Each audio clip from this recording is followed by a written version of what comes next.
ضعف کا زمانہ جیسا آ گیا، ہمتیں پست ہو گئیں، قوا ضعیف ہو گئے، صحتیں وہ نہیں رہیں،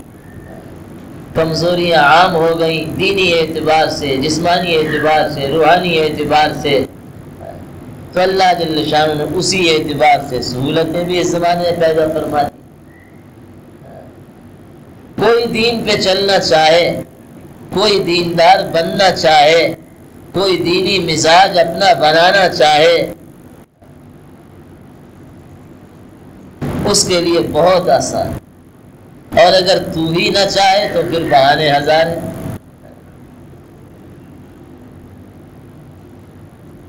تو میں عرض کر رہا تھا کہ اللہ تعالی ہمیں اپنا بنا لے، اپنے ماں سوا سے چھڑا لے، اور ہمیں خاص طور سے امراض روحانیہ قلبیہ سے نجات عطا فرما دے، یہ سب سے بڑی دولت، یہی اصل دولت۔ اور سارے مجاہدات اور ریاضات، تبلیغ میں نکلنے کا بھی اصل مقصد یہی، اور خانقاہی اعمال میں لگنے کا بھی اصل مقصد یہی، اور تمام عبادات سے بھی اصل مقصود یہی، اللہ ہمیں اپنا بنا لے، اپنے ماں سوا سے چھڑا لے، اپنی محبت اللہ تعالی ہماری رگ و پے میں بسا دے۔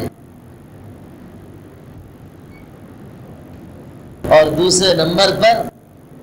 اللہ جل شانہ کے بعد اگر محبت سب سے زیادہ ہو تو اللہ کے رسول مقبول صلی اللہ علیہ وسلم کی محبت۔ اب سفر حج و زیارت کو اللہ نے اس کا بہانہ بنا دیا،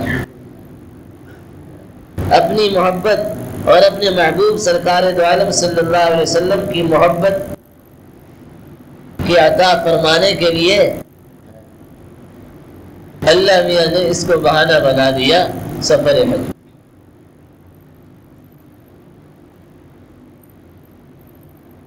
اور قسم کھا کے عرض کر سکتا ہوں کہ اسباب پر وہاں کی حاضری موقوف ہی نہیں۔ کتنے اللہ کے بندے ہیں جو بغیر اسباب کے، ان کا کوئی ذاتی ایسا بڑا کاروبار نہیں، ان کی کوئی سالانہ ایسی آمدنی نہیں، کوئی ایسا بڑا ذریعہ معاش نہیں، ظاہر کے اعتبار سے کوئی ایسے اسباب نہیں، جیسے بہت سے اسباب والے ہوتے ہیں، لیکن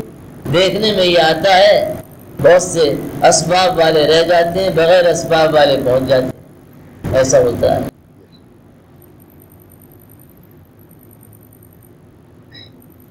کیونکہ وہ جگہ خدا کی قدرت کا عظیم ترین مظہر ہے۔ پوری دنیا میں کہیں کسی ملک میں اتنے آدمی نہیں پہنچتے جتنے وہاں پہنچتے، اور ہر سال پہنچتے، اور اس جگہ کو خدا نے برکت والی جگہ بنا دی۔ ان اول بیت وضع للناس للذی ببکہ مبارکا وہدی للعالمین، فرمایا بے شک سب سے پہلا وہ مکان جو انسانوں کے لیے بنایا گیا، انسانوں کے لیے، تاکہ انسان عبادت کریں اور اپنے اللہ سے اپنا تعلق صحیح استوار کریں، پیدا کریں، قائم کریں، مضبوط کریں۔ اللہ سے تعلق پیدا کرنے کے لیے، بڑھانے کے لیے، جوڑنے کے لیے وہ ہم نے سب سے پہلا گھر جو بنوایا ہے وہ گھر ہے جو مکہ مکرمہ میں ہے، جس کو بیت اللہ شریف کہا جاتا ہے۔ روایات میں آتا ہے حضرت آدم علیہ السلام کو اللہ میاں نے جب دنیا میں بھیجا تھا جنت سے، تو اپنے ساتھ، ان کے ساتھ اپنا گھر بھی اتارا تھا، اور فرمایا تھا اے آدم یہ میرا گھر ہے، اس کا طواف اس طرح کیا جائے گا جیسے میرے عرش کا طواف فرشتے کرتے ہیں، اس کی طرف منہ کر کے نماز اس طرح پڑھی جائے گی جیسے میرے عرش کی طرف منہ کر کے میرے فرشتے نماز پڑھتے ہیں۔ برکتیں ظاہری بھی ہیں، باطنی بھی ہیں۔ ظاہری اعتبار سے کوئی چیز ایسی نہیں جس کی کبھی کمی واقع ہو جائے، وہاں عام روز مرہ کے استعمال کی اشیاء جو ہیں کسی ملک میں اگر کسی سال بیک وقت اتنے لاکھوں آدمی 7-8 لاکھ آدمی پہنچ جائے تو وہ ملک والے پریشان ہو جائیں، آنے نہیں دیں گے ملک، نہیں بابا نہیں، ہماری معیشت پہ اثر پڑے گا۔ لیکن یہ جگہ بہت چھوٹی سی جگہ، بہت مختصر جگہ، اور لاکھوں آدمی وہاں سما جاتے ہیں، اور بیک وقت مسجد حرام میں لاکھوں آدمی داخل ہو جاتے ہیں، طواف بھی کر لیتے ہیں، نمازیں بھی پڑھ لیتے ہیں، اور دیگر عبادات میں مشغول ہو جاتے ہیں۔ بیک وقت اللہ نے ایسی برکت کی جگہ بنا،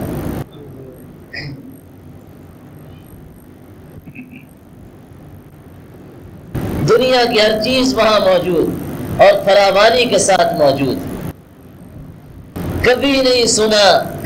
سنا گیا کہ آٹا کم پڑ گیا،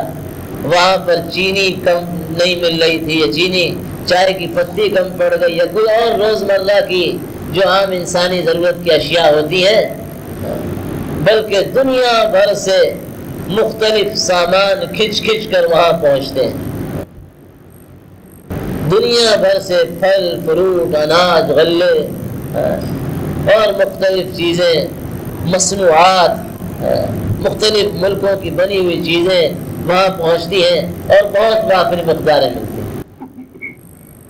روٹی ایک قسم کی نہیں، کئی اقسام کی روٹیاں وہاں مل جاتی ہیں۔ برکت والی جگہ اللہ نے بنایا، اور باطنی برکت کتنی، ایک نماز کا ثواب 1,00,000 نمازوں کے برابر، ایک روزے کا ثواب وہاں 1,00,000 روزوں کے برابر، ایک قرآن پاک کا ثواب 1,00,000 قرآنوں کے برابر، ہر نیکی کا ثواب 1,00,000 نیکیوں کے برابر۔ یہ معنوی برکتیں ہیں۔ 120 رحمتیں روزانہ بیت اللہ شریف پہ نازل ہوتی ہیں۔ فرمایا جن میں 60 رحمتیں وہاں طواف کرنے والوں کے لیے مخصوص ہیں، 40 رحمتیں وہاں نماز پڑھنے والوں کے لیے مخصوص ہے، اور 20 رحمتیں خالی اس کو محبت کی نگاہ سے دیکھنے والے کے لیے۔ بیت اللہ شریف کو محبت کی نگاہ سے جو دیکھتا ہے، اور عجیب بات ہے، دیکھنے سے جی بھرتا ہی نہیں، جی چاہتا ہے اس کو دیکھے ہی جاؤ، حالانکہ کوئی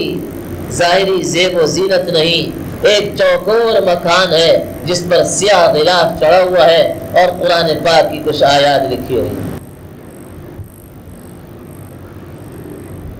ظاہری اعتبار سے کوئی زیب و زینت نہیں، کوئی عمدہ نقش و نگار وہاں نہیں، لیکن دل میں کھبا جاتا ہے، اور نگاہوں کو اور دلوں کو سیری نہیں ہوتی اس کے دیکھنے سے۔ کعبہ را ہر دم تجلی میں فضول، ہر وقت تجلیات ربانیہ کا وہاں نزول ہوتا رہتا ہے، اور اہل اللہ، اہل کشف ان انوارات کا مشاہدہ بھی وہاں کر لیتے ہیں، جو انوارات وہاں نازل ہوتے ہیں۔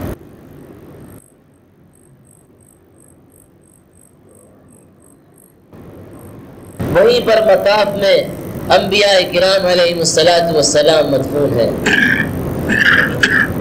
حجر اسود وہاں ہے بیت اللہ شریف میں، جس کے بارے میں روایات میں آتا ہے کہ یہ جنت کے یاقوتوں میں سے یاقوت ہے، جنت کے پتھروں میں سے ایک پتھر ہے، اور فرمایا جس وقت جنت سے بھیجا گیا تھا تو دودھ سے زیادہ سفید تھا، فسودتہ خطایا بنی آدم کے گناہوں نے اس کو سیاہ کر دیا، ہاتھ لگ کے، گناہ گاروں کے ہاتھ لگ کے ان کی وجہ سے یہ پتھر سیاہ ہو گیا۔ ورنہ اسود کے معنی اصل یہاں سیاہ کے نہیں، تمام پتھروں کا سردار یہ۔ اب ذرا غور کرنے کی ضرورت ہے، ایک پتھر پہ یہ اثر ہوتا ہے کہ گناہ گار ہاتھوں کے لگنے کی وجہ سے دودھ سے زیادہ سفید پتھر سیاہ کالا پڑ جاتا ہے، تو ان دلوں کا کیا حال ہوگا جو رات دن گناہوں میں ملوث جو اجسام رہتے ہیں، اور ان کے اثرات قلوب پہ پڑتے ہیں، یا گناہوں کے ذوق سے پر رہتے ہیں جو قلوب، ان قلوب کے اندر کتنی سیاہی پیدا ہو جاتی ہوگی۔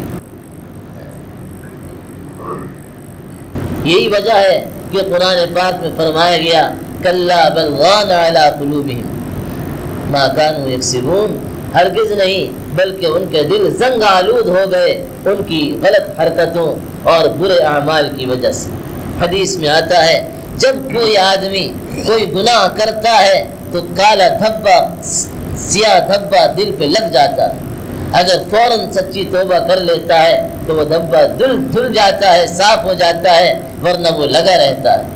دوسرا گناہ کرتا ہے، دوسرا دھبا لگتا ہے، تیسرا گناہ کرتا ہے، تیسرا دھبا لگتا ہے، حتیٰ کہ بعض اوقات ایسا ہوتا ہے کہ یہ داغ دھبے لگ لگ کے دل بالکل کالا پڑ جاتا ہے، سیاہ ہو جاتا ہے، اور پھر خیر کی بات اثر ہی نہیں کرتی، اور پھر وہ کہتا ہے ایسا آدمی کہ یہ تو مولویوں کی باتیں ہیں،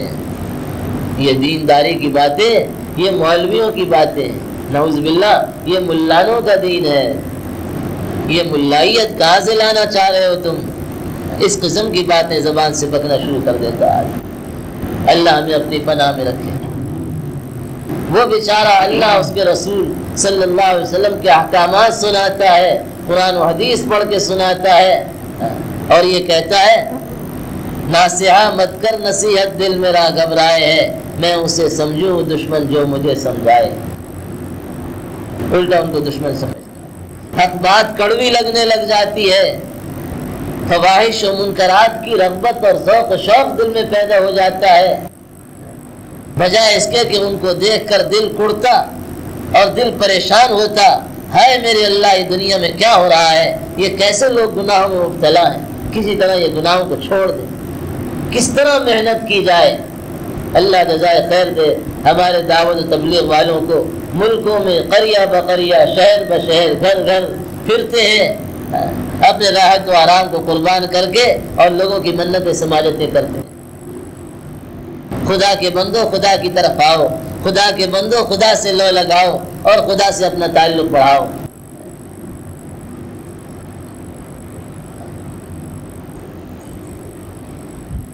اللہ جل شانہ ہمیں اپنے دین کی صحیح سمجھ نصیب فرمائے۔ ابھی تک ہم نے دین کو سمجھا نہیں، ابھی تک ہم جس طرح دیندار بننا چاہیے اور دیندار کہلایا جائے آدمی خدا کے ہاں، ابھی تک ہمارے اندر وہ چیز پیدا نہیں ہوئی، ورنہ ہمیں چین ہی نہ پڑتا۔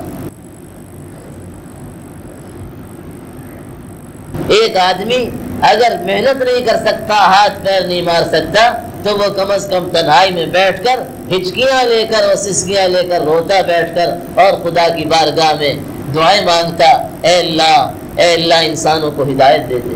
اے اللہ امت محمدیہ علیہ صاحب الف الف صلاۃ و سلام کو صحیح راستے پہ لے آ، ہدایت کے دروازے کھول دے، غلط راستوں سے بچا لے، غلط چیزوں سے بچا لے۔ تو دل بعض اوقات ایسے سیاہ ہو جاتے ہیں کہ بری باتیں اچھی لگنے لگ جاتی ہیں اور اچھی باتیں بری لگنے لگ جاتی ہیں، نصیحت کرنے والے سے بغض اور عداوت اور دشمنی دل میں پیدا ہو جاتی ہے۔